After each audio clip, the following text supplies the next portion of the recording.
Eh bien, bonjour et bienvenue. Alors aujourd'hui, comme vous avez pu voir sur le titre de ma miniature, je reviens vers vous après un an d'utilisation avec mon Humidigi S2 Lite et je vais vous donner concrètement mes impressions sur l'utilisation de ce téléphone.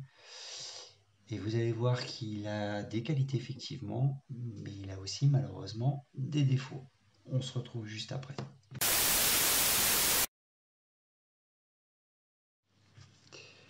Alors, pour ce qui est des qualités du Humidigi S2 Lite, écoutez, côté fabrication, il est propre. Voilà. Finition, fabrication, il est propre. Métal, verre. Bon, le poids est un petit peu conséquent. Écran 18 neuvième. Bon, dans son ensemble, Humidigi a fait quand même l'effort d'une réalisation soignée pour essayer de combler au mieux les attentes de des consommateurs. 4 Go de RAM, 32 Go de ROM. Excusez-moi, je ne regarde pas la caméra, j'ai tendance à lire mes fiches techniques. La simplicité d'utilisation, bon, appareils photo et vidéo, effectivement, sont plutôt corrects. C'est pas non plus du wow, mais franchement, vidéo en 1080p, donc Full HD, et appareil photo en, je sais plus, enfin, fait de belles photos, hein. Donc là-dessus, j'ai rien à redire. Et puis, la facilité du démontage du téléphone, parce qu'il y a tout simplement deux vis à retirer ici, et puis vous collez une ventouse, vous soulevez l'écran et vous avez accès à l'intérieur du téléphone, en cas de panne ou en cas de problème. Donc là-dessus, j'ai que des bonnes choses à dire. Mais c'est tout. Voilà. Euh, en toute honnêteté, côté bon,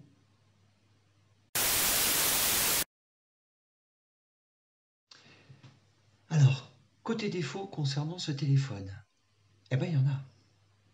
Et il n'y en a pas qu'un peu. Je vous rappelle, j'ai utilisé ce téléphone donc il y a pratiquement un an. J'ai eu le temps, et largement, de faire le tour avec. Et je vais vous énumérer les défauts. Bon, alors comme vous pouvez le voir là, ben, il a morflé. Il est tombé, il s'est cassé, et malheureusement, ben, ça c'est un des premiers défauts, c'est que les écrans de rechange, vous n'en trouvez pas. Vous en trouvez, mais c'est compliqué. J'en avais trouvé un, je me l'étais fait envoyer de Chine. Quand je l'ai installé et que j'ai démarré le téléphone, l'écran était à l'envers. Il n'était pas monté à l'envers, hein. Je l'avais monté correctement avec les nappes, mais il était à l'envers. Et j'ai appris plus tard en surfant sur les forums que eh ben, l'écran du Midigi S Lite, eh ben, il faut regarder le numéro de fabrication qui se trouve sur une des nappes qui est dans l'écran. Seulement, moi, j'avais pas accès au numéro et il faut aussi vérifier le numéro de votre version du noyau du téléphone. Et là, ça devient compliqué. Donc, au bout d'un moment, j'ai dit, bon, je renvoie l'écran en Chine, je me suis fait rembourser. Là-dessus, il n'y a rien à redire.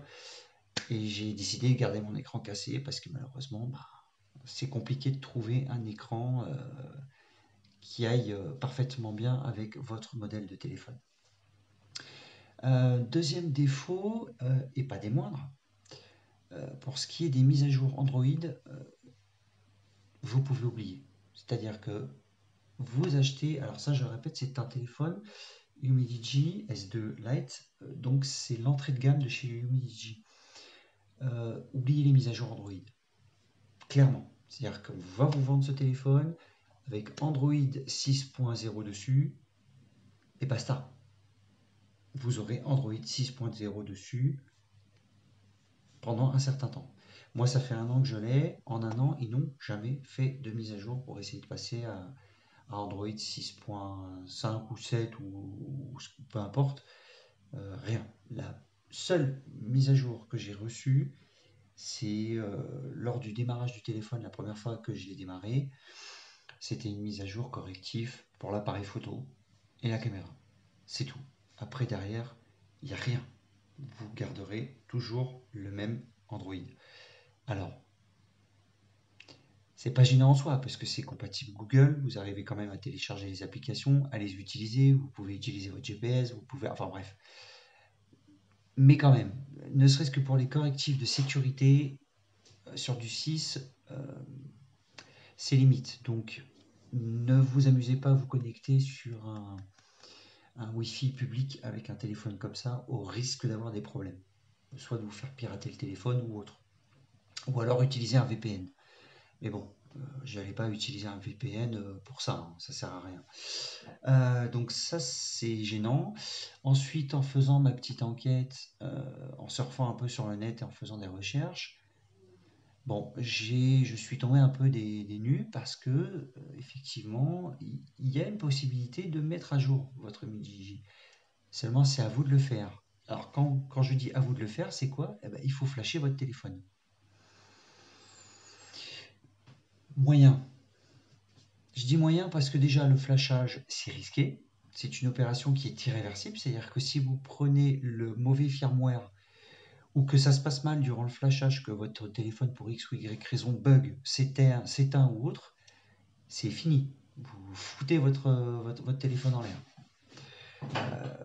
Après, il y a des gens qui ont peut-être réussi à le récupérer, mais moi, je ne me suis pas risqué parce que si je le flash et que j'installe le mauvais firmware, bah c'est mort. Alors effectivement, vous avez des mises à jour OTA, mais il faut le faire vous-même. Donc il faut aller chercher le firmware, le télécharger, installer un programme sur votre ordinateur pour qu'il puisse échanger les données entre le PC et le téléphone, et ensuite voilà, suivre un tuto pour le flasher. Enfin, c'est pas normal. Clairement, c'est pas normal. Je veux dire, moi j'ai acheté un téléphone à l'époque, je l'ai payé quand même 120 euros, je crois.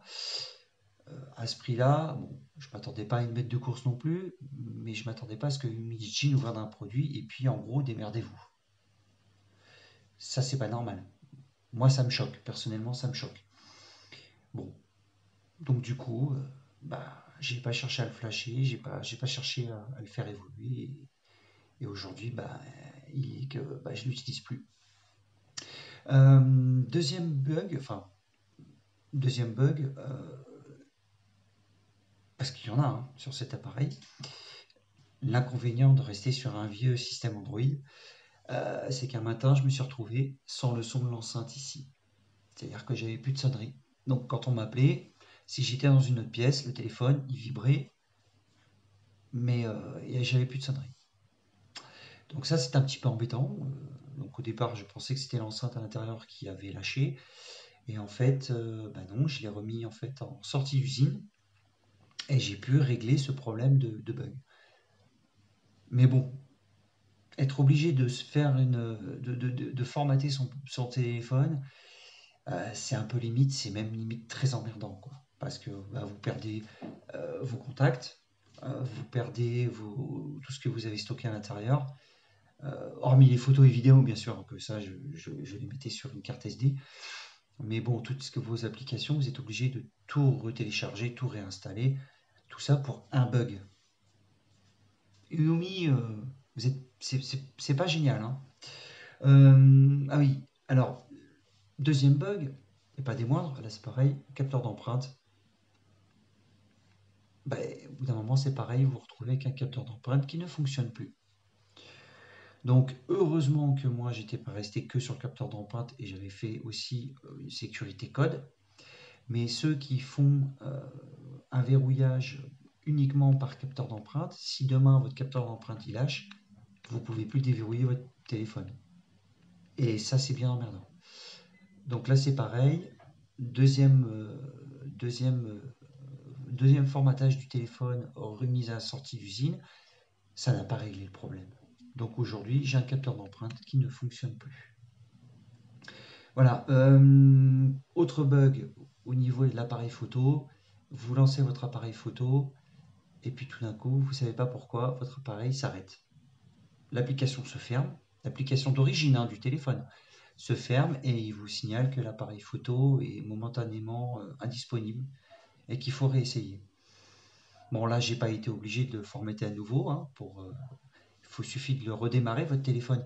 Mais c'est récurrent parce que quand vous êtes en vacances et que vous avez envie de prendre une photo sur l'instant et que vous lancez l'application et que vous vous rendez compte que votre application, elle vous dit en gros désolé, mais là, je suis un petit peu occupé, je peux pas te répondre. Et que vous êtes obligé de redémarrer votre téléphone, là aussi, c'est un peu gonflant. Et ça l'a pas fait qu'une fois, hein, ça me l'a fait plusieurs fois. Donc ça, j'en ai parlé pour l'appareil photo. Maintenant, passons pour ce qui est des contacts dans le téléphone. Donc vos contacts, vous les entrez à la main, tout va bien. Moi, ce qui se passait sur le mien, c'est qu'au bout d'un moment, je me retrouvais avec des doublons, voire des triples, voire des quadruples contacts. Mais 4 fois le même contact, hein. 4 fois papa, 2 fois maman, 3 fois Marcelo, 3 fois Georges. Enfin, je comprends pas, quoi. Pourquoi il me sort en 2, en 3 fois le même contact? Et c'est récurrent parce que vous passez déjà votre temps à les effacer. Vous en effacez sur les 3, vous en effacez 2 puisque vous n'en avez besoin que d'un. Et puis ben, il vous refait un doublon ou un triple peut-être 4 jours après. Là, je suis sûr que si je le rallume, j'ai à nouveau des doublons dans les contacts. Ça aussi, c'est un bug. Et ça, je ne sais pas d'où ça vient. Et ça gonfle. Donc c'est limite, c'est fatigant. Alors ça. Concernant la connectivité Wi-Fi, là aussi, Humidigi, je crois que vous avez des efforts vraiment à faire. Parce que au départ, je pensais que c'était ma box qui merdait. Donc je me suis dit quand même, le Wi-Fi, je comprends pas, je lance une vidéo, je suis connecté en Wi-Fi, les vidéos YouTube, vous êtes en train de regarder une vidéo, puis tout d'un coup, vous avez le cercle d'attente. Donc ça charge, ça charge, ça charge. Votre téléphone, il commence à chauffer. Là, vous arrêtez tout, on va attendre un peu, vous relancez la vidéo, ça se remet méchant, et hop, ça recommence. Au bout d'un moment, si vous voulez, ça m'a tellement gonflé que j'avais coupé le Wi-Fi, je m'étais mis en 4G. Et en 4G, ça passait plus. En tout cas, chez moi, j'allais plus vite en 4G que sur ma propre box Wi-Fi. Bon, je me dis, c'est peut-être ma box. Et seulement, là, avec mon nouveau téléphone, avec lequel je vous filme, le Wi-Fi, pleine barre, et quand je lance une vidéo YouTube, ça marche nickel, hein. Il n'y a pas de ralentissement, il n'y a rien. Donc je me dis, c'est pas le Wi-Fi. C'est le téléphone. Donc ça, déjà, le Wi-Fi, c'est pareil. Euh, Concernant aussi le Bluetooth. Là aussi, hein, le Bluetooth, c'est une catastrophe, hein. Je crois même que c'est ce qu'il y a de pire. Vraiment. Là, c'est pareil, je vous explique. Sur le Bluetooth, alors, excusez-moi, je vous montre. J'ai mon casque qui est ici, Bluetooth, que je connectais avec mon Humidigi. Bon, il me le détecte bien, aucun souci. Il se connecte, jusque-là, aucun souci. Le problème, c'est que quand vous êtes en train d'écouter de la musique, alors déjà dans la rue, quand vous marchez avec votre téléphone dans la poche, clairement, vous avez l'impression de vous promener avec un lecteur de CD portable. Parce que le son saute tout le temps. Et des fois, il ne saute pas. Et il y a des fois, on a l'impression que le son saute en même temps que vous marchez. Donc je me dis, mais c'est pas possible. J'ai l'impression de revenir il y a 20 ans en arrière quand j'écoutais mes CD avec mon baladeur CD, quoi. Bon. Et puis aussi, c'est pareil, déconnexion intempestive. C'est-à-dire que vous êtes dans les transports, vous êtes en train d'écouter de la musique, puis tout d'un coup, pouf, plus de son. Non. Et là, vous entendez le petit bip de déconnexion du casque. Euh, et là, pareil, je me suis dit, bon, c'est peut-être mon casque qui commence à merder. Et là, à nouveau, j'ai le test avec le nouveau téléphone. Aucun problème de connexion. Rien. Le son est clair. Je comprends pas. Donc finalement, je me suis dit, là aussi, c'est le Bluetooth. Et ça me le fait pas qu'avec mon casque, ça le fait aussi avec mon enceinte Bluetooth que j'ai dans mon atelier. Je lance mon enceinte, elle se connecte, pas de problème. Je lance la musique, je suis en train de bricoler, puis tout d'un coup, plus de musique. Bluetooth coupé. Donc voilà, je vous ai principalement... Ah oui, et j'ai oublié, pardon. Dernier petit point négatif. Ouh là là, la 4G, c'est pareil. C'est une catastrophe, vraiment.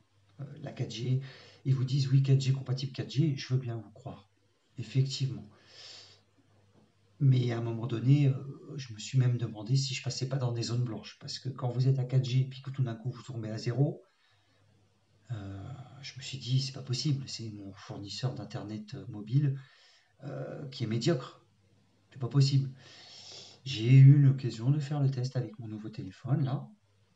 Je suis 4G full bar partout. Même dans les transports en commun, en extérieur, j'arrive à lire une lecture, une vidéo sans problème. J'arrive à surfer sur Facebook sans problème.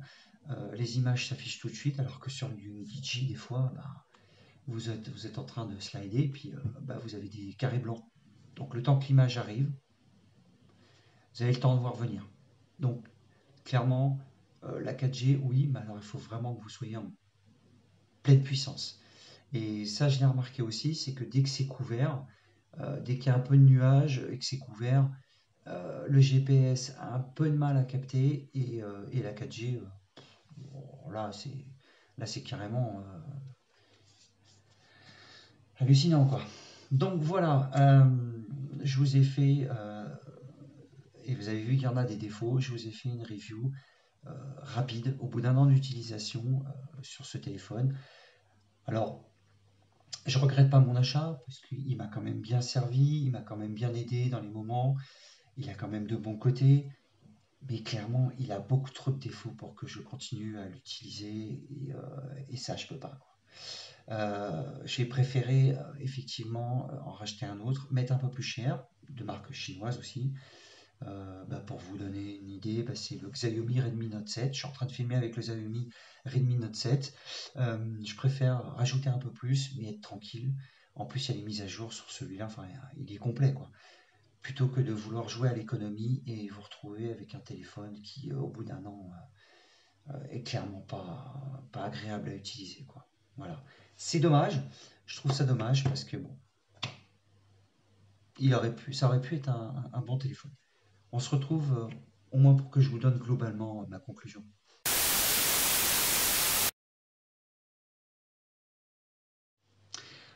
Voilà, donc on se retrouve pour la conclusion concernant le Yumidigi S2 Lite. Euh, j'ai pas été entièrement convaincu par ce téléphone, même si effectivement les premiers jours j'avais fait grosso modo une vidéo en vous disant waouh, il est beau, l'écran est agréable, je vous le répète, il est réactif, il lag pas. Bon, il chauffe un peu, mais ça, c'est tous les téléphones, hein, c'est inévitable. Euh, mais au bout d'un an, se rend compte qu'il y a autant de bugs, autant de problèmes, autant enfin, de prises de tête, c'est clairement pas possible. Voilà, sinon, s'il n'avait pas tous ces défauts, ce serait un téléphone nickel, vraiment. C'est dommage parce que Humidigi est est une marque qui est plutôt qui commence à se faire connaître aussi, hein, puisque Humidigi veut s'attaquer au marché européen et qui commence petit à petit à se faire connaître en France. Euh, donc là, ils ont sorti le tout dernier, c'est Humidigi A5 Pro qui coûte moins de 100 euros avec un écran Full HD. C'est vrai que sur le coup, j'ai hésité à le prendre aussi, mais non. Ayant eu la mauvaise expérience de ce téléphone-là, j'ai préféré passer mon chemin et passer à une autre marque. Mais sinon, s'il y avait les mises à jour sur les entrées de gamme Humidigi, si les techniciens euh, très- prenaient à cœur les gens comme moi qui achètent des téléphones à bas prix, je pense que ce serait une bonne marque. Mais là, malheureusement, c'est pas le cas. Ou alors, il faut que vous visiez le milieu de gamme ou le haut de gamme de chez Humidigi. Et là, effectivement, comme j'ai vu sur des forums, ils mettent à jour leur téléphone. Mais je trouve que c'est un peu dommage de la part de Humidigi de pénaliser ceux qui achètent des téléphones entrée de gamme pour préférer pour préférer mettre en avant les hauts de gamme voilà, et laisser un peu ceux qui ont acheté des petits téléphones de côté. C'est dommage parce que bah, ils perdent un petit peu en crédibilité. Voilà. En conclusion, si vous voulez l'acheter, bon, alors, moi je suis peut-être tombé sur un mauvais appareil qui a mal vieilli. Si vous voulez l'acheter, libre à vous de le faire, mais faites-le en toute connaissance de cause et en sachant ce que j'en ai pensé moi au bout d'un an d'utilisation. Voilà, j'espère que cette vidéo vous aura plu. N'oubliez pas, bah, si vous voulez mettre un pouce bleu, vous pouvez. N'oubliez pas, si vous voulez la partager avec des gens qui éventuellement pensent à acheter chez Umidigi, bah, n'hésitez pas à leur envoyer mon lien en disant, bah voilà, comme ça te donnera un petit peu une idée de la marque. Mais je le répète, hein, avant de clore définitivement cette vidéo, je ne dis pas que Umidigi est une mauvaise marque en soi, je dis seulement que elle préconise le milieu et le haut de gamme plutôt que l'entrée de gamme, alors qu'il y a beaucoup de gens qui aujourd'hui achètent de l'entrée de gamme parce que bah, ils veulent pas mettre trop cher dans un téléphone. Et c'est dommage de ne pas tenir à jour leur téléphone et de ne pas faire évoluer et de ne pas corriger les bugs. Vous pouvez le faire, mais vous êtes obligé de le faire vous-même et ça, je trouve pas ça normal. Voilà, j'espère que donc cette vidéo vous aura plu. Et puis bah, je vous dis à une prochaine vidéo. J'en profite pour vous passer le message pour m'excuser. Effectivement, comme d'habitude, je fais pas beaucoup de vidéos, mais bon, j'ai pas non plus beaucoup l'occasion d'en faire. Mais dès que j'en fais, je vous tiens informé et j'essaierai de faire ça rapidement. Voilà, je vous souhaite une bonne continuation. Pour ceux qui partent en vacances, je vous souhaite de bonnes vacances. Faites attention sur la route, prenez soin de vous et je vous dis à très bientôt sur ma chaîne. Salut!